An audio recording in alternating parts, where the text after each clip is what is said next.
Olá a todos! Agora a gente vai falar um pouquinho sobre a teoria da escolha racional.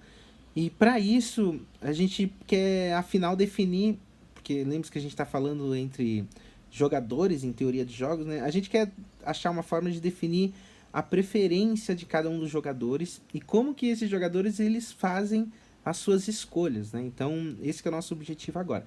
Para isso, matematicamente, a gente vai precisar definir uma coisa que a gente chama de uma relação, do conceito de relação, aquele conceito prévio antes do conceito de função. A gente vai falar um pouquinho sobre ele agora. Vamos ver se eu me acerto com essa ferramenta nova. Vamos lá.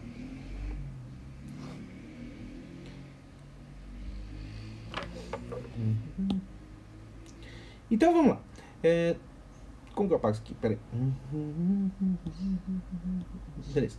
Então, suponha, né, que a gente tenha um conjunto marcando as capitais. O que eu posso colocar aqui nas capitais? Qualquer capital aqui que você queira. Vamos colocar aqui, por exemplo, Santiago. Depois você pode pôr junto... vou mudar aqui o tipo de caneta. Vamos ver se eu estou aprendendo hoje com esse negócio aqui. Montevidéu. Esse aqui ficou ruim. Esse aqui ficou ruim também. Vai ser esse aqui mesmo. Mas esse aqui também tá ruim. Deixa eu fazer diferente. Isso aqui faz o quê? Umas linhas. Isso aqui, a borracha.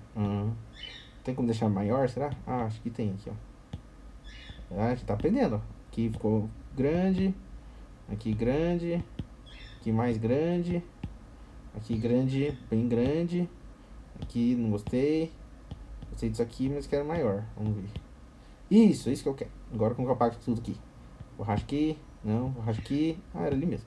Tá, ótimo, beleza. Então, aqui estão as capitais. Eu vou fazer tudo de novo, tá? Eu vou fazer cada uma das capitais que estão aqui, né? Então aqui eu tenho o conjunto de capitais.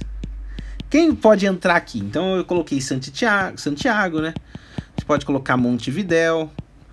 Pode colocar qualquer outras que você queira. Vamos colocar Buenos Aires também.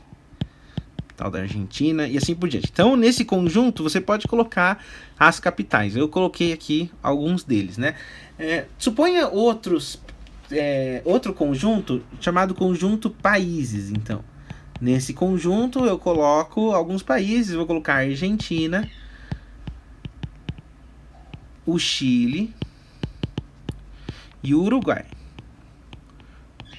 Então tem esses dois conjuntos que está aqui.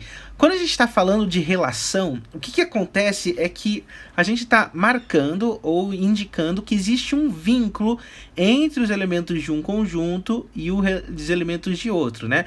Nesse caso eu poderia chamar a relação da relação R1, por exemplo. E a gente pode escrever qual que é o vínculo associado a eles, né? Então, por exemplo, eu posso marcar como... A relação R1 pode marcar como as capitais estão associadas aos países. Porque você bem deve estar vendo aqui, a capital do Buenos Aires é Argentina. A capital do Uruguai é Montevidéu. A capital do Chile é Santiago, assim por diante. Então, existe uma relação entre eles que a gente pode marcar. Quando eu crio essa relação, eu crio aquilo que a gente chama de pares ordenados. Então, eu vou colocar Buenos Aires com Argentina. É um primeiro par ordenado e faz parte dessa primeira relação. O outro pode ser Santiago com Chile. E um último, Montevidéu com Uruguai. Então, veja que quando eu escrevo isso aqui, eu estou indicando para você qual que é a relação. Esse elemento que vem aqui... O primeiro veja que na relação tem dois elementos, né? Buenos Aires, Argentina, depois são Santiago e Chile e assim por diante. Então eles estão amarrados de uma certa forma. Esses nomes, como você bem sabe, são os elementos dessa expressão que estava aqui, né? Então, tá. Esse conjunto R1 ele vai expressar para a gente uma relação. Que relação que é essa? Por exemplo, a relação que X, que é o primeiro elemento, é capital de Y. Por exemplo. Então, é assim que a gente tem é assim que a relação funciona, né? Vamos ver se isso aqui vem para baixo. Ótimo. Nossa, que legal. Então, beleza. Outras coisas, vamos supor um outro conjunto aqui, um conjunto S de números. Que números são esses? 2 e 3. você poderia definir, aqui eu pus como ponto, mas deixa eu dar uma arrumadinha, colocar só 2 e 3. Aqui você poderia definir uma relação XR2, por exemplo, a relação R2, que relaciona elementos de X com elementos Y. E a relação poderia ser X é maior do que, ou igual também, que Y. Então você tem uma relação aqui que foi indicada, né? Veja que o conceito de relação vem até antes do conceito de função, né? Para quem para quem manja bem disso aqui. Bem, a relação R2, então, ela pode ser enunciada em função dos elementos. Por exemplo, 2 é maior ou igual a 2. Por exemplo, 3 é maior ou igual a 2 e, finalmente, 3 é maior ou igual a 3. Outras possibilidades, como 2, 3, não estão dentro da relação, então não fazem parte disso daqui, tá? Quando a gente tem uma relação sobre um determinado conjunto, nesse caso a gente escolheu o conjunto S, né, na relação, quando a gente tem uma relação para esse conjunto, por exemplo, o que está acontecendo é que a gente está definindo uma relação sobre o conjunto. É o que a gente vai falar, tá? Agora, quando a gente está falando de teorias de jogos, a gente, aqui, claro, é matemática básica, né? A gente quer saber, principalmente, sobre as relações de preferência, que são... qual é a relação que existe entre um termo, né? Um sujeito, por exemplo, e as preferências que ele tem. Então a gente vai usar isso para marcar quais são as relações de preferência. Nesse caso, a relação é uma relação particular e a gente vai costumar notar, usar como notação, esse símbolo assim, ó, mais e como se fosse um aproximado assim. Que você poderia ler ao menos tão bom quanto. É assim que a gente vai ler. Então, quando um sujeito ele escolhe um produto, por exemplo, em relação a outro, o que a gente está dizendo é que o primeiro produto é ao menos tão bom quanto o segundo. Então, num empate entre dois objetos, né, o sujeito ele poderia escolher qualquer um deles, né, por isso que é ao menos tão bom quanto. Ou, caso um seja melhor que o outro, aí com certeza ele escolheria outro, né? Por exemplo, vamos pensar assim, imagine que você tem um conjunto que seja o conjunto L, que indica as opções de lazer. Todas as opções de lazer que você possa vir a ter, tá? Para um fim de semana, por exemplo, qualquer coisa do tipo. Imagine que você tenha dois elementos que façam parte desse conjunto, A e B. O que são esses elementos? São elementos que compõem o conjunto de atividades de lazer. Poderia ser jogar futebol com os amigos, ir para a praia ou fazer qualquer outra coisa que você considere como lazer, né? Então, a opção A, vamos chamar assim, é a praia. E a opção B, por exemplo, é o futebol com o aluno. Com os alunos não, né? Com os amigos. Pode ser com os alunos também. Bem, quando a gente coloca assim, ó, o A é ao menos tão bom quanto B, significa que o A pode ser uma opção melhor do que B, ou pelo menos ela é equivalente a B, assim, tá? Então veja só que já no primeiro momento, quando a gente está montando a relação de preferência, veja que eu comentei aqui, ó, a praia é pelo menos tão bom quanto ir jogar futebol com os amigos.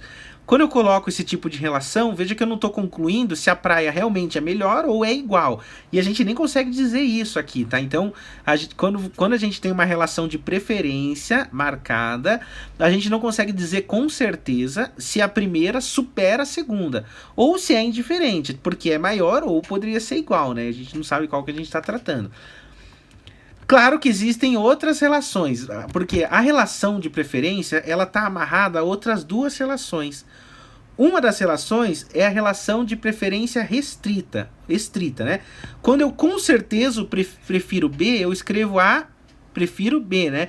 Veja que esse símbolo de maior, ele confunde às vezes porque parece que é maior, mas aqui é que A é melhor do que B, e não é relação de tamanho, né?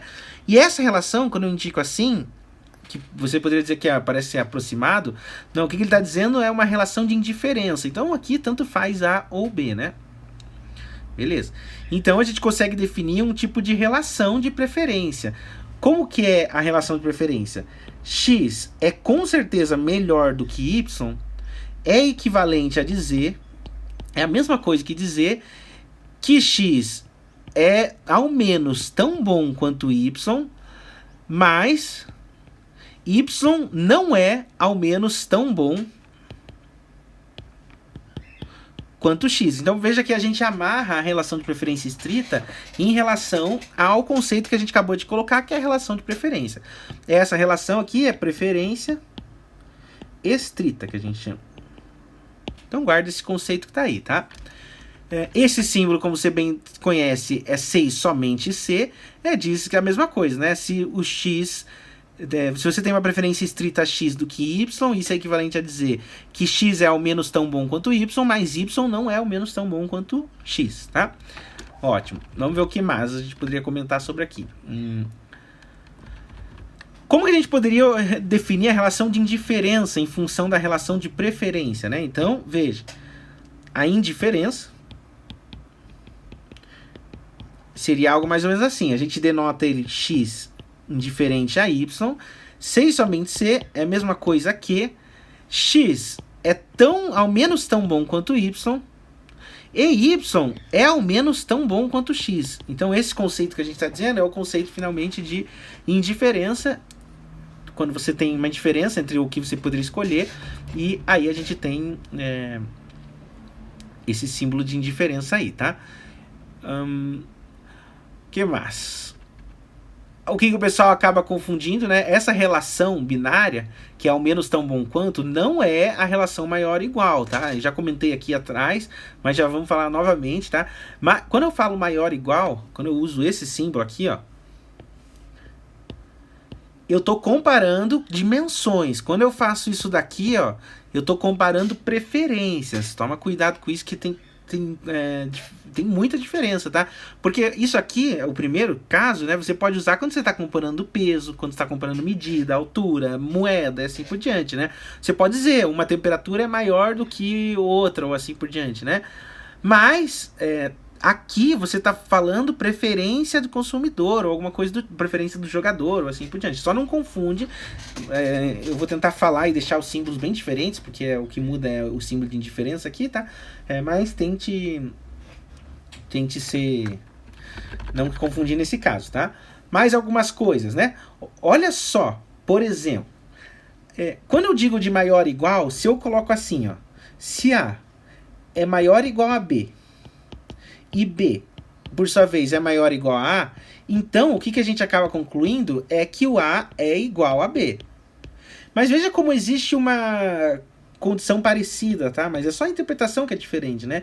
Se o A é tão bom quanto o B e o B é tão bom quanto o A, então você é indiferente a escolher entre A e B. Tá? Então veja que existe algumas propriedades que continuam as mesmas, porque ainda é uma propriedade, uma operação de relação, tá? Veja que só que tem uma diferença, né? Aqui, na primeira, a gente acaba exigindo que o A seja igual a B. Na segunda, não. O A pode ser um produto diferente de B, né? Porque, mais uma vez, você está falando de produtos e preferências, né? A gente lá atrás já falou, por exemplo, que os jogadores, quando eles decidem preferir alguma coisa ou outra, eles são racionais, né? Então, de forma geral, eles escolhem aquelas coisas que melhor se adaptam a eles, né? E aqui continua sendo igual, só que a gente pode fazer uma definição bem interessante, vou colocar aqui definição, que é quando uma relação de preferência do que o sujeito prefere, tá? É racional. Quando que uma relação é, afinal de contas, racional, né? Então, vamos ver. Vamos ver como isso aqui funciona. Para que isso aconteça, essa relação de preferência, que é dada por essa aqui, né? Maior, né? Essa relação de preferência, ela tem que ter algumas propriedades. Vamos dizer qual que é primeiro. As relações de preferências, ela tem que ser completa, que a gente chama. O que vem a ser completa, né? Então, para qualquer valor que você venha escolher dentro do conjunto A, ou seja, para qualquer par que você escolha dentro do conjunto de escolhas possíveis, são os conjuntos de escolhas que você pode tomar, tá? Você tem 3 possibilidades.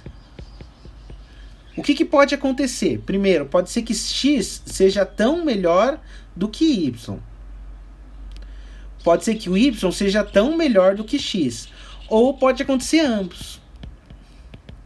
Então, quando eu afirmo que isso aqui é completa, o que eu posso dizer é que não, os agentes sempre vão escolher suas preferências em relação a qualquer escolha possível. Então, quando eu estou afirmando que para qualquer valor que eu escolho dentro das escolhas, eu posso dizer se ela é melhor ou se ela é pior, isso significa que o agente ele tem conhecimento de todas as escolhas, primeiramente, e ele pode tomar a escolha que ele quiser, entende? Então, por exemplo, se você nem pensa, você vai comprar um produto qualquer, você nem pensa sobre a possibilidade de usá-lo. Por exemplo, você vai comprar pipoca e você acha que isso é irrelevante. Então, tudo bem, se você acha que é irrelevante, você já está abaixo, né? Ela já é uma propriedade abaixo.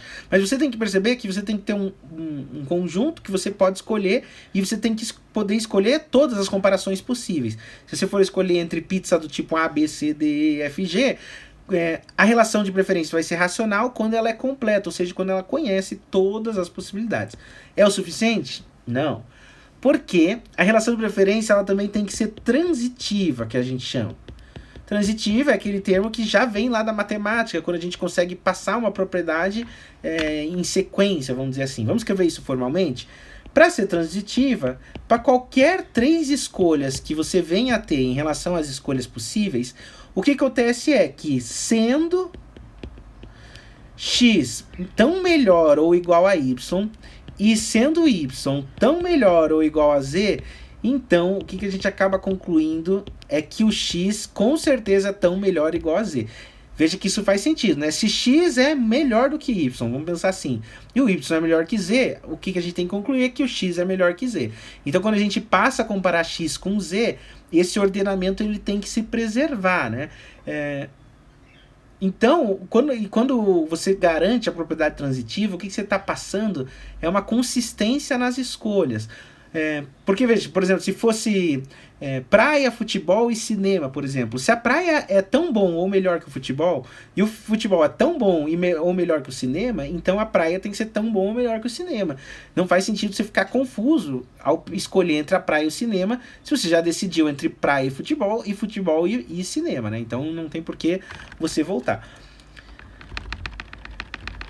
Mas essa hipótese, né, da relação de preferência é completa, sendo completa, a gente consegue perceber que um jogador sempre escolhe uma possibilidade, né, como eu acabei comentando ali para trás. Vamos ver o que mais. Quando a hipótese, por ela ser transitiva, ela impede que o jogador tenha um comportamento irracional. Percebe? Porque se aqui fosse praia, o que eu tinha falado? Praia, praia, futebol e cinema, né? Praia é melhor que tudo. Cinema é melhor que futebol. O que acontece é que se você achar praia pior do que futebol, por qualquer motivo que seja, você está quebrando o teu ordenamento aqui. Então isso não faz sentido, tá? Isso traz um comportamento irracional para a coisa toda, o que, nesse primeiro momento, não é bom, tá? Vamos ver o que mais. Quando as preferências elas são ditas completas e elas são transitivas, elas ganham um nome próprio, elas são chamadas de preferências ordinais.